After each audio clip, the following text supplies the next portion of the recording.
Bonjour à toutes et bonjour à tous, très heureux de vous retrouver au stade Raoul Barrière puisque va avoir lieu la rencontre de la 26e journée de Pro D2 qui va opposer notre équipe, nos Rouges et Bleus de l'AS Béziers face à cette équipe d'Oyonnax. Pour en parler, évidemment, quelqu'un qui connaît bien la maison Oyonnax, c'est Marco Pinto-Ferrer. Bonjour Marco. Bonjour, bonjour. Alors toi qui fais partie également ici des anciens de cette équipe de l'AS Béziers, c'est un match important, on est dans un money time intéressant puisque au-delà de cette rencontre qui va être très difficile face à Oyonnax, Béziers est revenu à 3 points de ce top 6.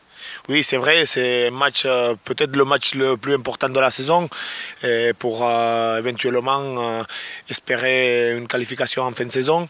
On sait que ça sera un match âpre et compliqué. Mais sur la dynamique actuelle de l'équipe, on peut s'appuyer là-dessus. Oyonnax est actuellement deuxième de cette Pro D2, c'est une équipe qui est toujours restée dans le top 6, on sait que ça va être, même ici à domicile, un très très gros morceau. Quels sont les points forts de cette équipe ? Oui, c'est vrai, c'est une équipe redoutable. Devant, ils sont vraiment conquérants. Après, ils ont des bonnes individualités derrière. Ils ont un jeu basé sur... ils ne prennent pas trop de risques chez eux, avec beaucoup de jeux au pied de pression. Donc, à nous de rester appliqués dans notre système et tenter les opportunités quand ils vont apparaître.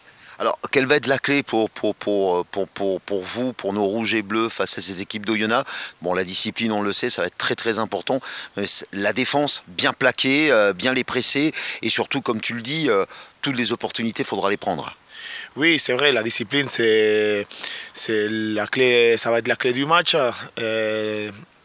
Par le passé, on a vu qu'on gagnait des matchs, mais on commettait pas mal de fautes. Après, la défense aussi, ça va être un point clé. Et je pense que ça va beaucoup se jouer devant.